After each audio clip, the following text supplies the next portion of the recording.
signal flow graph problem எப்படி solve பண்ணி how can we find out the transfer function அப்படின்னு பார்க்க போகிறோம். ஸோ ரொம்ப இம்பார்ட்டண்ட்டான ஒரு ப்ராப்ளம். டெஃபினட்டாக 10 மார்க்கில் எதிர்பார்க்கலாம். ரொம்ப ஈஸியானது கூட கண்ட்ரோல் சிஸ்டத்தை பொறுத்தளவுக்கு ரொம்ப ஈஸியாக ஒரு 10 மார்க் வாங்கக்கூடிய ஒரு டாபிக் அப்படின்னா முதல்ல சொல்லலாம் சிக்னல் ஃப்ளோ கிராஃப் சொல்லலாம். ஸோ இதோட பேசிக்ஸ் எல்லாம் ஆல்ரெடி நம்ம போன கிளாஸ்லேயே பார்த்துட்டோம். பாட்டி சிக்னல் ஃப்ளோ கிராஃப், நோடுனா என்ன, பிரான்ச்னா என்ன, டிரான்ஸ்மிட்டன்ஸ்னா என்னன்னு பார்த்துட்டோம். ஸோ அதில் ஸ்டெப்ஸ் எல்லாம் எப்படி ஃபைண்ட் அவுட் பண்ணுறதுன்னு சொல்லியாச்சு. ஸோ இங்கே நம்ம 5 ஸ்டெப் ஃபாலோ பண்ண போகிறோம். கொஞ்சம் குயிக்காக போயிடலாம். ஃபஸ்ட்டு ஸ்டெப் என்ன கண்டுபிடிக்கணும்? ஃபார்வர்ட் பாத். ஃபஸ்ட்டு ஸ்டெப் என்ன கண்டுபிடிக்கணும்? ஃபார்வர்ட் பாத். செகண்ட் ஸ்டெப்பில் இண்டிவிஜுவல் லூப். செகண்ட் ஸ்டெப்பில் இண்டிவிஜுவல் லூப் கெயின் கண்டுபிடிக்க போகிறோம். தேர்ட் ஸ்டெப்பில் நான் டச்சிங் லூப் கெயின் கண்டுபிடிக்க போகிறோம். ஃபோர்த் ஸ்டெப்பில் என்ன கண்டுபிடிக்க போகிறோம்? டெல்லுக்கான ஃபார்முலா, தட் இஸ் ட்ரான்ஸ்ஃபர் ஃபங்க்ஷனுக்கான ஃபார்முலா எழுதி அதை கண்டுபிடிக்க போகிறோம். தென் ஃபைனலாக அதில் del1 del2 என்னன்னு கண்டுபிடிச்சி அந்த வேல்யூ சப்ஸ்டியூட் பண்ணோம்னா நம்மளுக்கு என்ன கிடைச்சிரும்? Overall transfer function of system கிடைச்சிடும். ஸோ இந்த 5 ஸ்டெப்பு தான் நம்ம இப்போ இமீடியட்டாக போட போகிறோம். So first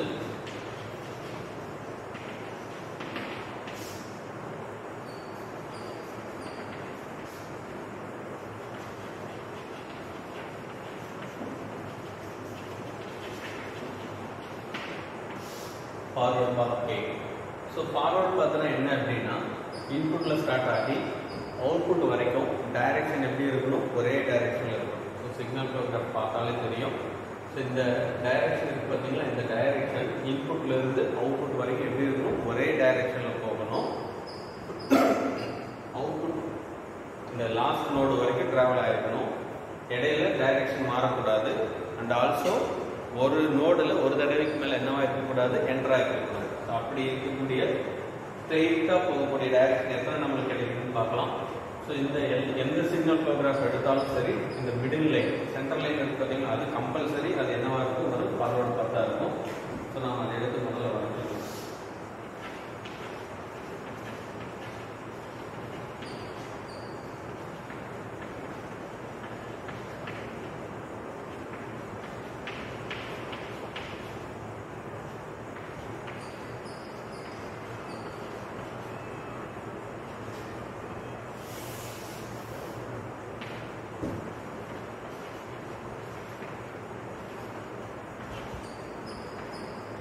G1, G2, G3, G4, G1, G2, G3, G4, G5. So இதில் இந்த டயக்ராம் வந்து அப்படியே குறைஞ்சிருக்கும். இந்த சென்டர் லைன் பார்த்தீங்கன்னா இந்த சென்டர் லைன் எடுத்து அப்படியே குறைஞ்சிருக்கும். அந்த வேல்யூ எல்லாம் அப்படியே போட்டிருக்கும். ஸோ எல்லா ப்ராப்ளத்துலையும் ஃபஸ்ட்டு ஃபார்வர்ட் பாத் இதுதான் வரும், இந்த சென்டர் லைன். ஸோ அதை எடுத்து போட்டுக்க வேண்டியதான். இதோட கெயின் எப்படி இண்டிகேட் பண்ணணும்னா P1, ஃபார்வர்ட் பாத் 1 அப்படின்னா என்னது? P1 இண்டிகேட் பண்ணிக்கிறோம். ஸோ இதோட கெயின் எப்படி கண்டுபிடிக்கிறது அப்படின்னா, ஸோ இதில் இருக்கக்கூடிய value 1, G1, G2, G3, G4, G5, 1 கொடுத்துருக்காங்க இல்லையா? இந்த வேல்யூவெல்லாம் எடுத்து இது பேர் டிரான்ஸ்மிட்டர்னு சொல்லிடணும். இந்த வேல்யூவெல்லாம் எடுத்து என்ன பண்ணிக்க வேண்டியதுன்னா ப்ராடக்ட் டாட் மிக்ஸ் பண்ணி 1 into G1, G2, G3 dot, G4 dot, G5 dot 1. So இது எல்லாத்தையும் ப்ராடக்ட் பண்ணால் ஒன்னோட ப்ராடக்ட் பண்ணால் அது எல்லாமே இதே தான் இருக்கும். G1, G2, G3, G4, G5. இதுதான் என்னங்க ஃபஸ்ட்டு ஃபார்வர்ட் பாத். இது எல்லா ப்ராப்ளத்துக்கும் காமனாக வரக்கூடிய ரைட். அதுபோக வேறு ஏதோ ஒரு டைரெக்ஷனில் வருதுன்னு பாருங்கள். இந்த இடத்துல என்ன ஆகிடுச்சு? டைரெக்ஷன் மாறிடுச்சு. இந்த இடத்தையும் என்ன ஆகிடுச்சு? டைரெக்ஷன் மாறிடுச்சு. இல்லை இப்படி வந்து இதில் போகலாம் அப்படின்னா இந்த இடத்துலையும் டைரெக்ஷன் ஆப்போசிட்டாக இருக்குது. ஆனால் இந்த ஃபார்வர்டு பாத் எடுத்து பாருங்கள். இன்புட்டில் ஸ்டார்ட் ஆகி ஒரே டைரெக்ஷனில் போகுது, அவுட்புட்டில் போய் முடிஞ்சிருது. ஒரு நோடில் ஒரு தடவைக்கு மேலே என்ன ஆகிறதில்ல? கிராஸ் ஆகிறதில்ல. அப்போ இதையும் நம்ம என்னென்னு எடுத்துக்கலாம்? ஒரு ஃபார்வர்டு பாத்னு எடுத்துக்கலாம். இப்போ ஃபார்வர்டு பாத்னா 3 கண்டிஷன். இன்புட்டில் ஸ்டார்ட் ஆகி அவுட்புட் வரைக்கும் போகணும், டைரெக்ஷன் ஒரே டைரெக்ஷனில் இருக்கணும், ஆப்போசிட்டில் எதுவும் வரக்கூடாது. தென் ஒரு நோடில் ஒரு தடவைக்கு மேலே என்டர் ஆகக்கூடாது. ஸோ அப்படி பார்த்தோம்னா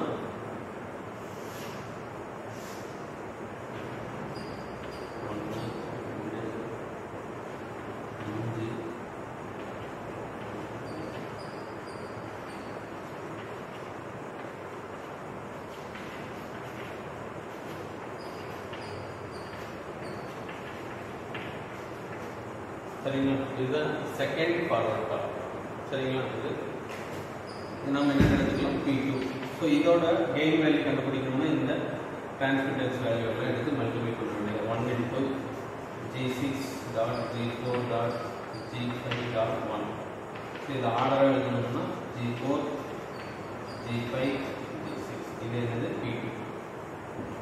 ஸோ வேறு ஏதாவது டைரக்ஷனில் இருக்கா, வேறு ஏதாவது பாசிபிலிட்டி இருக்குதுன்னு நல்லா தரவை செக் பண்ணிக்கோங்க. இந்த ப்ராப்ளம் பொறுத்தவரை இதை தாண்டி வேறு ஃபார்வர்ட் பாத் கிடையாது. அப்போ மொத்தம் எத்தனை ஃபார்வர்ட் பாத் கண்டுபிடிச்சிருக்கோம்? 2 ஃபார்வர்ட் பாத். அதனால K = N2. சரிங்களா. இந்த ஃபர்ஸ்ட் ஸ்டெப்லேயே கேவை நம்ம என்ன பண்ணிக்கணும், எழுதிக்கணும். 2 ஃபார்வர்ட் பாத் அப்படிங்கிறதுனால கேவை என்ன போட்டுக்கிறோம், 2 போட்டுக்கிறோம். ஒரே ஃபார்வர்ட் பாத் வந்து கேவை என்னது 1. எதுக்கு இது இங்கே போடுறோம் அப்படின்னா இதை பேஸ் பண்ணி தான் நம்ம மேசான் கெயின் ஃபார்முலா என்ன ஆகும், சேஞ்ச் ஆகும். ஆல்ரெடி நம்ம சொல்லியிருக்கோம். ரைட், இதுதான் ஃபர்ஸ்ட் ஸ்டெப். சரிங்களா. ஃபார்வர்ட் பாத் கண்டுபிடிச்சாச்சு. அடுத்து second step, individual loop gain. Individual loop gain. So இது ஆல்ரெடி டெஃபினிஷன் நம்ம சொல்லியிருக்கோம். ஸோ இண்டிவிஜுவல் லூப் கெயின் அப்படிங்கிறது என்ன அப்படின்னா, ஒரு நோடில் ஸ்டார்ட் ஆகி வேறு எந்த நோடு வழியாகவும் ட்ராவல் பண்ணலாம் அல்லது பண்ணாமலும் போகலாம். ஆனால் ஆரம்பித்த அதே நோடில் வந்து என்னவாகணும், முடியணும். ஒரு நோடில் ஒரு தடவைக்கு மேலே என்னவாகக்கூடாது, கிராஸ் ஆகக்கூடாது. ஸோ அதுதான் அதோட டெஃபினேஷன், இதுதான் கண்டிஷனும் கூட. ஸோ அப்படி பார்த்தோம் அப்படின்னா இந்த நோடிலிருந்து ஸ்டார்ட் ஆகி இப்படி போய் ட்ராவல் பண்ணிட்டு வந்து அதே நோடில் என்னவாகுது, முடியும் இல்லைங்களா. ஸோ இது ஒரு இண்டிவிஜுவல் லூப்னு சொல்லலாம். இந்த ஒன்றை மட்டும் பாருங்க, இங்கே ஸ்டார்ட் ஆகுது, இந்த நோடில் வருது, மறுபடியும் அதே நோடில் முடிஞ்சிருது. ஸோ ஸ்டார்ட் ஆகிற இடத்தையும் போய் முடிஞ்சிருச்சு. ஸோ அப்போ இதுவும் என்ன சொல்லலாம், இண்டிவிஜுவல் லூப்னு சொல்லலாம். இங்கே வரும், இங்கேருந்து ஸ்டார்ட் ஆகுது, இப்படி போகுது. ஆனால் இந்த இடத்துல டைரக்ஷன் என்ன ஆகிடுச்சு, ஆப்போசிட் ஆகிடுச்சு. அப்போது இதை மறந்தாப்புல என்னென்னு போட்டக்கூடாது, இண்டிவிஜுவல் லூப் போட்டக்கூடாது. ஏன்னா இந்த இடத்துல டைரக்ஷன் எப்படி இருக்குது, எகென்ஸ்டாக வருது. ஸோ அப்போ இந்த க்ளோஸ் லூப் என்ன கிடையாது, ஒரு இண்டிவிஜுவல் லூப் கிடையாது. வேற என்ன க்ளோஸ் லூப் இருக்குது, இந்த இடத்துல இருக்குது. அப்போ இது ஸ்டார்ட் ஆகி அதே டைரக்ஷனில் போய் அந்த நோடில் முடியுது. அப்போ இதுவும் ஒரு இண்டிவிஜுவல் லூப். புரியுதுங்களா. ஸோ இண்டிவிஜுவல் லூப்னா ஆரம்பித்து வேற நோடு வழியாக போயிட்டு அதே நோடில் போய் முடியணும். இதுதான் இண்டிவிஜுவல் லூப்.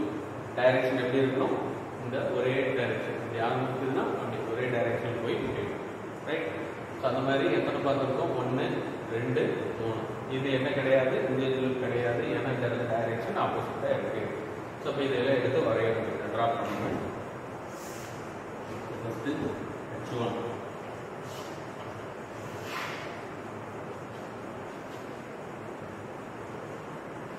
இந்த நோடு நம்பர் ரொம்ப முக்கியம்பா, மறக்காம எழுதணும். அதே போல் இதோட வேல்யூ G2 - H1. ரெண்டாவது இண்டிவிஜுவல் லூப்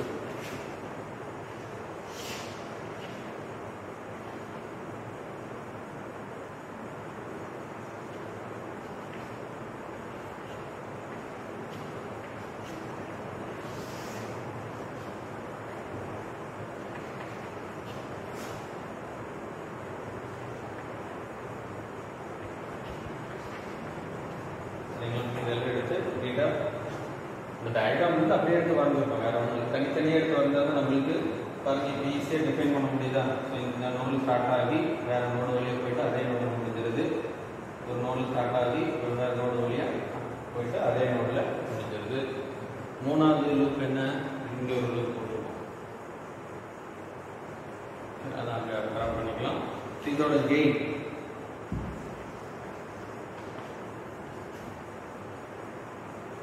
கெயின் எடுத்துக்கிட்டோம் அப்படின்னா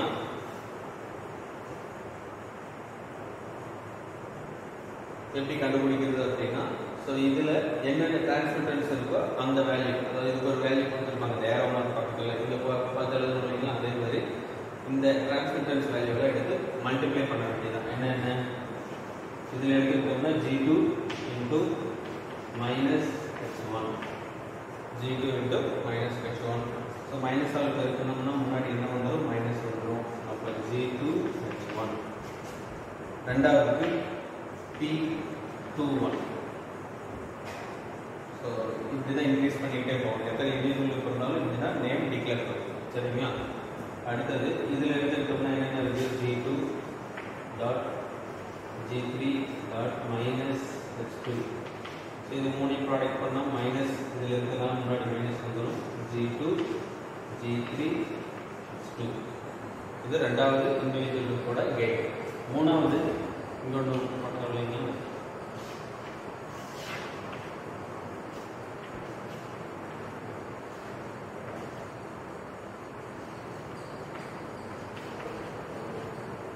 ஸோ இதோட கெயின் எப்படி கண்டுபிடிக்கலாம் அப்படின்னா P31 ஈக்குவல் டு அதோட டிரான்ஸ்மிட்டேஷன் G5 into minus X3. So முன்னாடி மைனஸ் வந்துடும் G3 G5.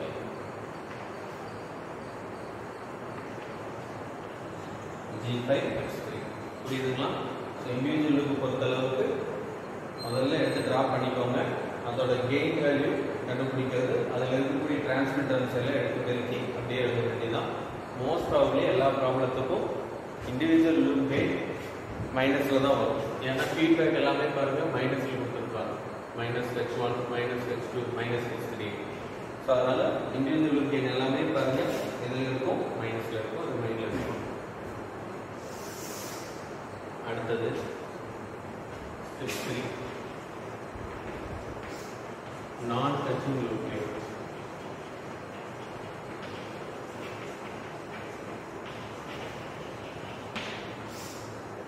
ஸோ நான் டச்சிங் லூப் கெயின் எப்படி கண்டுபிடிக்கிறது அப்படின்னா, நான் டச்சிங் லூப் கெயின் கண்டுபிடிக்கணும்னா நம்மளுக்கு அட்லீஸ்ட் இந்த ப்ராப்ளத்தில் எத்தனை இண்டிவிஜுவல் லூப் இருக்கணும், 2 இண்டிவிஜுவல் லூப் இருக்கணும். இங்கே டெஃபினட்டாக என்ன இருக்குது, 3 இண்டிவிஜுவல் லூப் இருக்குது. அப்போ கண்டிப்பாக நான் டச்சிங் லூப் நம்மளால் கண்டுபிடிக்க முடியும். இருக்குதா இல்லையாங்கிறத அப்புறம் டிசைட் பண்ணிக்கலாம். ரைட், இப்போ நம்மளுக்கு மொத்தம் 3 இண்டிவிஜுவல் லூப் இருக்குது. ஸோ இங்கே ப்ராப்ளத்தை வச்சே சொல்லிடலாம், இல்லை இதை வச்சும் சொல்லலாம். ஸோ இது ஒன்று, இது ரெண்டாவது, இது மூணாவது இண்டிவிஜுவல் லூப். இது மூணையும் தான் நம்ம கம்பேர் பண்ண போகிறோம். சரிங்களா? ஸோ எது ரெண்டும் டச் ஆகாமல் இருக்குது பாருங்கள். நான் டச்சிங் லூப்னா நம்ம ஃபஸ்ட்டு டெஃபினேஷன் என்ன சொல்லியிருக்கோம், ரெண்டுக்கும் என்ன இருக்கக்கூடாது, காமன் நோட். காமன் நோடுன்னா என்ன இருக்கும், இதில் இருக்கிற நம்பரும் இதில் இருக்கிற நம்பரும் சேமாக வந்துச்சு. ஒரு நம்பர் அங்கேயும் இங்கேயும் ஒரே இடத்த வந்துச்சு, ஒரே நம்பர் வந்துச்சு அப்படின்னா இது ரெண்டும் என்ன கிடையாது, நான் டச்சிங் லூப் கிடையாது அப்படின்னு சொல்லியிருக்கோம். அப்படியும் பார்க்கலாம், இல்லை இந்த டயக்ராம் வச்சே பார்த்துக்கலாம். பாருங்கள், இது ஒரு இண்டிவிஜுவல் லூப்னு சொல்லியிருக்கோம், இது ஒரு இண்டிவிஜுவல் லூப்னு சொல்லியிருக்கோம் இல்லைங்களா? ஸோ இது ரெண்டும் இந்த இடத்துல என்ன ஆயிடுச்சு, டச் ஆயிடுச்சு. அப்போ இது ரெண்டும் என்ன கிடையாது, ஒரு நான் டச்சிங் லூப் கிடையாது. இதே டெஃபினேஷன் படி சொன்னோம்னாலும் இதில் நோடு நம்பர் என்ன வருது, 3 4. இதுலேயும் பாருங்க 3 4 5. ஸோ இங்கே வர 2 நம்பர் இங்கேயும் வந்துச்சு. அப்போ இது ரெண்டும் என்னவா இருக்க முடியாது, நான் டச்சிங் லூப்பாக இருக்க முடியாது. ரைட், விட்டுறலாம். அடுத்தது இதுவும் நான் டச்சிங் லூப்பா? ஆமாம், ஏன்னா இது இங்கே இருக்குது, இது இங்கே இருக்குது, ரெண்டுக்கும் நடுவில் எதுவும் கிடையாது. அதாவது தனியாக பார்க்கும்போது இதுவும் என்னவா தான் இருக்குது, டச் ஆகாமல் தான் இருக்குது. இல்லை நோடு நம்பர் வச்சு பார்த்தீங்கன்னா இதில் 3 4 வருது, இதில் எடுத்துக்கிட்டோம்னா 6 7 வருது. அப்போ காமன் நோடு எதுவும் கிடையாது. அப்போ டெஃபினெட்லி இது ரெண்டும் என்னன்னு சொல்லிடலாம், ஒரு நான் டச்சிங் லூப். அப்போ இதை எடுத்து வரைஞ்சிக்கலாம்.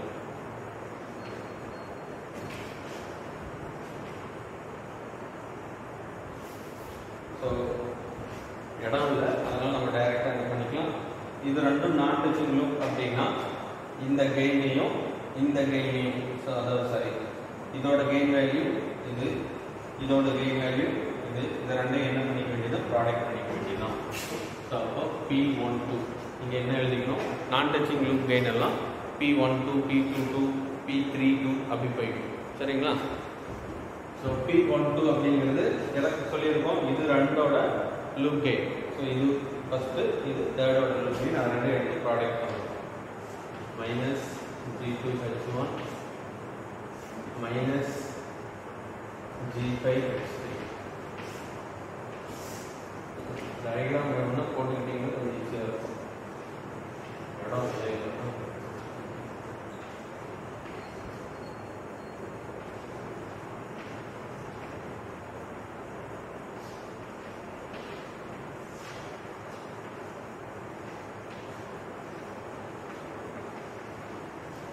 புரியுதுங்களா? ஸோ இந்த மாதிரி அந்த 2 இண்டிவிஜுவல் லூப்பையும் எடுத்து வரைஞ்சிட்டோம்னா இதில் பாருங்கள், இதில் 3 4, இதில் 6 7.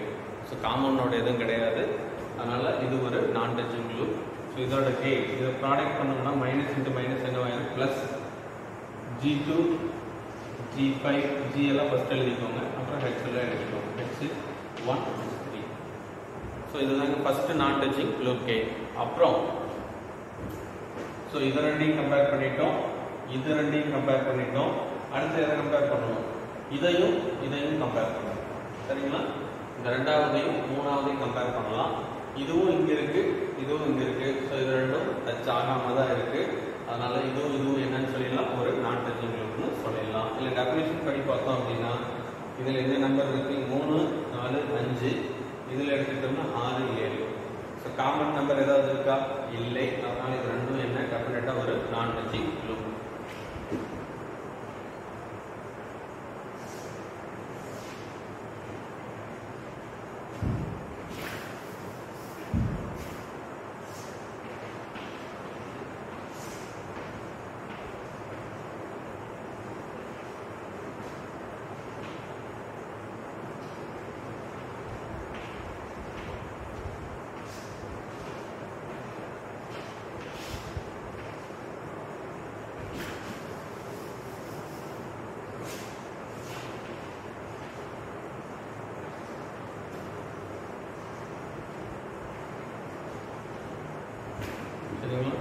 இந்த இண்டிவிஜுவல் லூப்பும் ஒரு நான் டச்சிங் லூப் அப்படின்னு சொல்லி தனியாக வரைஞ்சிருக்கோம். ஸோ இது ரெண்டோட கெயின், இது செகண்டோட கெயின், இது தேர்டோட கெயின். அதை ரெண்டு எடுத்து ப்ராடக்ட் பண்ணிக்கணும். P22 equal to minus G2 G3 2 into minus G5 H3. So இதை மைனஸ் இன்டூ மைனஸ் இங்கே என்ன ஆகிடும், ப்ளஸ் ஆகிடும். முதல்ல G2 G3 G5 G எல்லாம் ஃபர்ஸ்ட் எழுதிக்கோங்க, அப்புறம் H எழுதிக்கோங்க, H2 H3. இது ரெண்டாவது நான் டச்சிங் லூப். வேற ஏதாவது நான் டச்சிங் லூப் இருக்கா அப்படின்னா கிடையாது, ஏன்னா எல்லாத்தையும் கம்பேர் பண்ணியாச்சு. சரிங்களா, இது ரெண்டையும் கம்பேர் பண்ணோம், நான் டச்சிங் லூப் தான். இது ரெண்டையும் கம்பேர் பண்ணோம், நான் டச்சிங் லூப் கிடையாது. அடுத்து இது ரெண்டையும் கம்பேர் பண்ணணும், ஒரு நான் டச்சிங் லூப். ஸோ மொத்தம் 3 காம்பினேஷன்ல நம்மளுக்கு 2 காம்பினேஷன் என்னவா கிடைச்சிருக்குது, நான் டச்சிங்காக கிடைச்சிருக்குது. ஒரு காம்பினேஷன் மட்டும் டச் ஆயிடுச்சு. இப்போ அதை விட்டுடலாம். சரி, இப்போ எந்த ப்ராப்ளத்துலையாவது நான் டச்சிங் எல்லாமே டச் ஆயிருக்குது அப்படின்னா அப்போ இந்த இடத்துல ஒரே வரி எழுதிடலாம், தேர் இஸ் நோ நான் டச்சிங் லூப் கெயின்ஸ். சரிங்களா, அங்கே நான் டச்சிங் லூப்பே கிடையாது அப்படின்னு இந்த இடத்துல ஹெட்டிங் கீழே எழுதிட்டு போயிடலாம். ரொம்ப சுலபமான ப்ராப்ளமாக போயிடும். ரைட், இப்போ ஃபர்ஸ்ட் ஸ்டெப்பில் ஃபார்வர்டு பாத், செகண்ட் ஸ்டெப்பில் இண்டிவிஜுவல் லூப், தேர்ட் ஸ்டெப்பில் நான் டச்சிங் லூப் கெயின் கண்டுபிடிச்சாச்சு. சரிங்களா, இப்போ அடுத்தது என்ன எழுத போகிறோம் அப்படின்னா, என்ன கண்டுபிடிக்க போகிறோம் அப்படின்னா டெல்.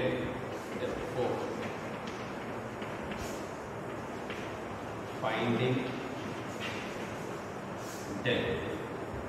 ஸோ டெல்ங்கிறது என்ன ஃபார்முலா அப்படின்னா 1 minus, already Mason gain formula நம்ம பார்த்தோம் இல்லையா, அதில் சொல்லியிருப்போம். டெல்லுக்கு என்ன ஃபார்முலா அப்படின்னா 1 minus sum of individual loop gain, individual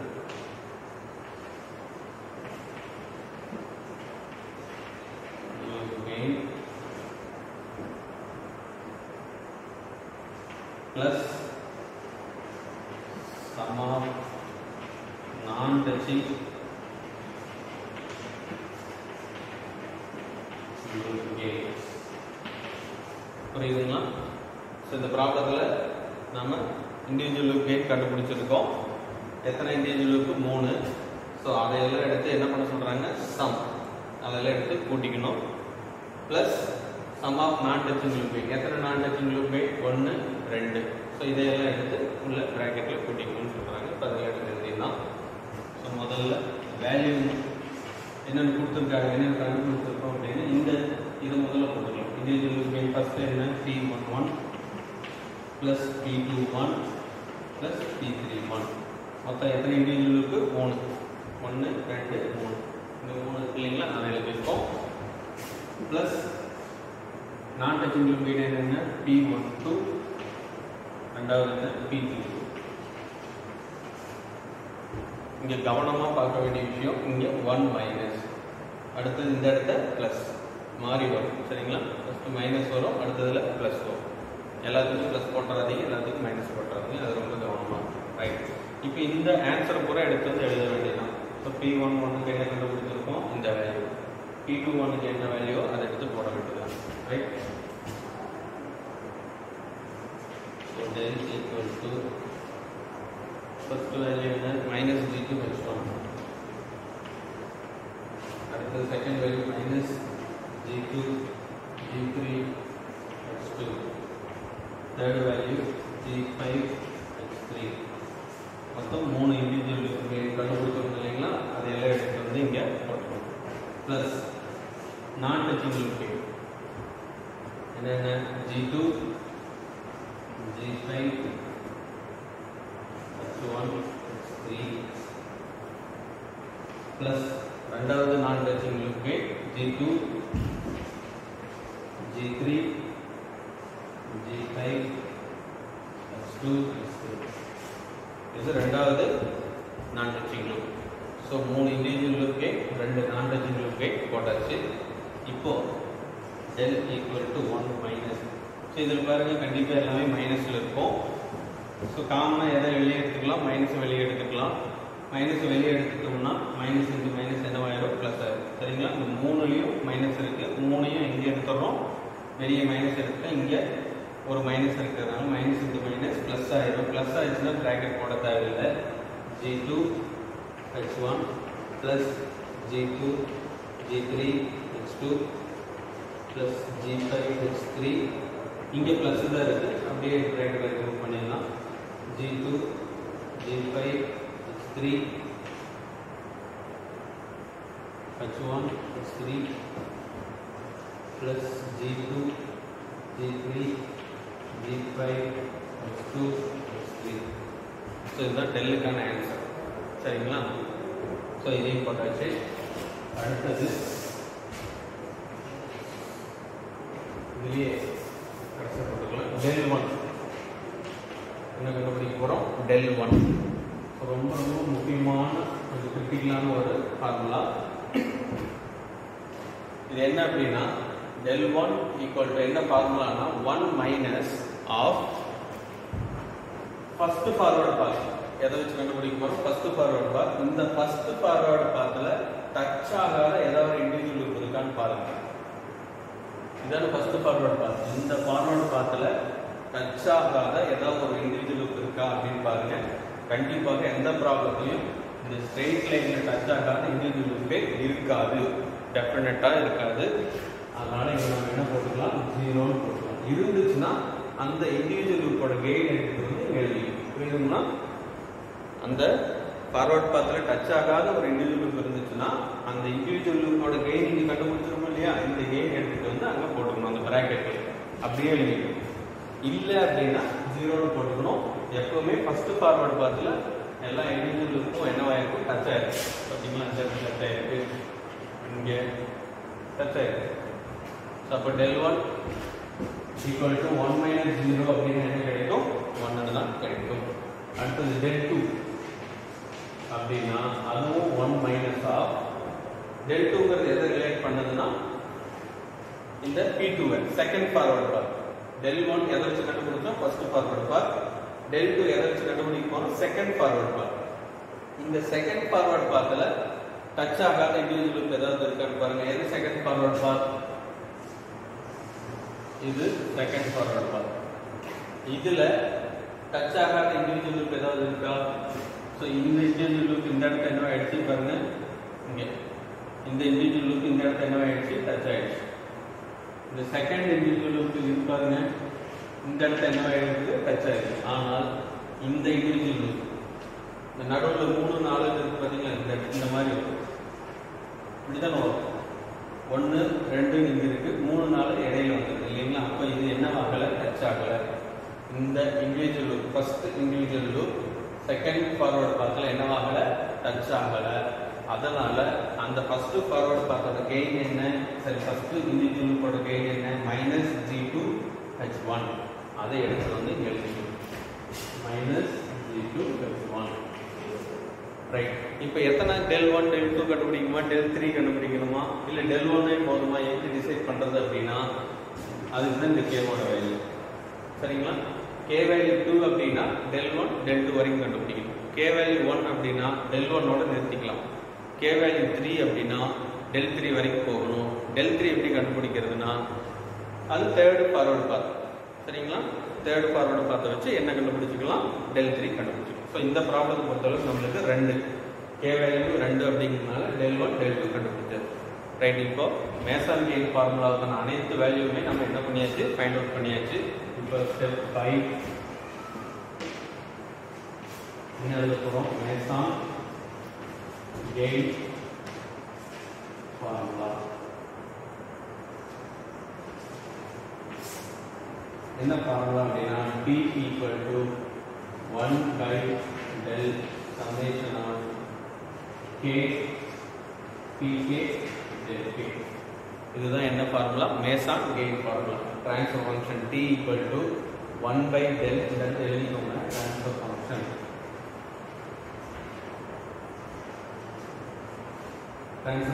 T equal to 1 by del summation of K Pk del K. இங்க K வேல்யூ நம்ம என்னன்னு சொல்லிட்டோம்? என்னது? 2. K வேல்யூ என்னது? 2 போட்டாச்சு. K வேல்யூ 2 அப்படின்னா இந்த ஃபார்முலா எப்படி மாறும் அப்படின்னா 1 by del into இந்த சம்மேஷனை தூக்கிட்டு இந்த K வேல்யூ 2 போட்டோம்னா இந்த ஃபார்முலா எப்படி எக்ஸ்பேண்ட் ஆகுது அப்படின்னா P1 del 1 plus P2 del 2. இது நம்ம மேசன் கெயின் ஃபார்முலாவிலே டீடைலாக பார்த்துருவோம். சரிங்களா? இதே K வேல்யூ 1 அப்படின்னா எதோட நிறுத்திக்கலாம்? P1 del 1 ஓட நிறுத்திக்கலாம். எப்போ K வேல்யூ 1 அப்படின்னா 2 அப்படின்னா P1 del 1 P2 del 2. K value 3 அப்படின்னா P1 del 1 plus P2 del 2 plus P3 del 3 வரைக்கும் கண்டுபிடிக்கணும். அதுக்கு தான் சொன்னேன் del 3 எல்லாம் கண்டுபிடிக்கணும்னு முதல்ல இருக்க தான் சொன்னேன். ரைட்? ஸோ இதுதான் இந்த ஃபார்முலா. இதில் என்னென்ன வேல்யூ நம்ம கிட்ட இருக்குன்னு பாருங்க. del வேல்யூ இங்கே இருக்கு. P1 வேல்யூ ஃபர்ஸ்ட் ஃபார்வர்ட் பாத் K. del 1 value 1. del 2 value இங்கே இருக்கு. அதே போல் P2 வேல்யூ செகண்ட் ஃபார்வர்ட் பாத் K. சரிங்களா? எல்லா ஆன்சரும் இருக்கு. ஸோ இந்த இடத்த நம்ம சிம்பிளை பண்ணிடலாம். என்ன அப்படின்னா இங்கே மைனஸ் உள்ள இருக்கு, வெளியே வந்துச்சுன்னா மைனஸ் இந்த மைனஸ் என்ன ஆகிடும்? ப்ளஸ் ஆகிடும். 1 plus G2 H1 அப்படின்னு சிம்பிளை பண்ணி எழுதிப்போம். ரைட், இப்போ எல்லா ஆன்சரும் இருக்கு. P1 P2 del 1 del 2 del எல்லாமே இருக்கு. இது எல்லாத்தையும் கொஞ்சம் சப்ஸ்டியூட் பண்ணணும், கவனமாக சப்ஸ்டியூட் பண்ணணும். ஸோ நியூமரேட்டரில் முதல்ல என்ன வருது? ஸோ இது நியூமரேட்டர், இது டினாமினேட்டர். del வேல்யூ எடுத்து அப்படியே எங்கே போட்டுக்க வேண்டியதான்? டினாமினேட்டரில் del வேல்யூ எடுத்து இதுதான் என்னது? del value. இதை எடுத்து எங்கே போட்டுக்கோங்க? டினாமினேட்டர். 1 plus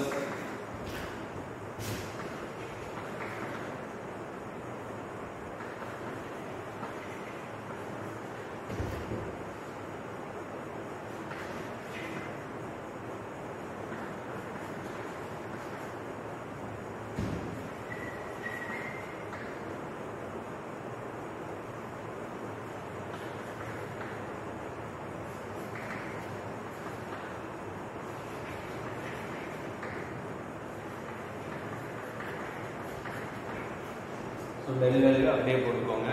இந்த del வேல்யூ எடுத்து டினாமினேட்டரில் அப்படியே போட்டுக்கோங்க. நியூமரேட்டரில் என்னென்ன வரணும்? P1. P1 வேல்யூ என்ன? G1 G2 G3 G4 G5. இது P1. ரைட். ரெண்டாவது del 1 வேல்யூ என்ன கொடுத்துருக்கோம்? .1. இவங்க del 1 வேல்யூ என்னது? 1. அதை பிராக்கெட்டில் போட்டுக்கோங்க. P1 dot del 1 plus அடுத்தது P2. P2 வேல்யூ என்ன? G4 G5 G4 G5 G6 into P2 எழுதியாச்சு. அடுத்தது என்ன எழுதணும்? del 2. del 2 வேல்யூ என்ன? 1 plus G2 இதுங்களா? அதான் கம்பல்சரி எதில் தான் போட்டுக்கணும்? ப்ராக்கெட்டில் தான் போட்டுக்கணும். del 2 வேல்யூ வந்து 1 plus G2 H1. ஸோ இதை இன்னும் சிம்பிளிஃபை பண்ணலாம். எப்படி பண்ணலாம் அப்படின்னா கடைசி ஸ்டெப் அதுதாங்க. ஸோ 1 பெருக்கணும்னா அதே ஆன்சர் தான் கிடைக்கும். என்ன? G1 G2 G3 G4 G5 plus இதில் ரெண்டு டேர்ம் இருக்குது. ஒன்றுங்கிறது ஒரு டேர்ம், G2H1ங்கிறது ஒரு டேர்ம். அப்போது இதை ஒன்னோட ஒரு தடவை பிரிக்கணும், இதோட ஒரு தடவை மல்டிப்ளை. அப்போது என்ன வரும்? G4 G5 G6 ஒன்னோட பிறகுனா அதே ஆன்சர் தான். ரெண்டாவது இந்த G2H1ஓட மல்டிப்ளை பண்ணணும்னா G2 G4 G5 G6 H1. இதுங்களை நான் என்ன பண்ணியிருக்கேன்?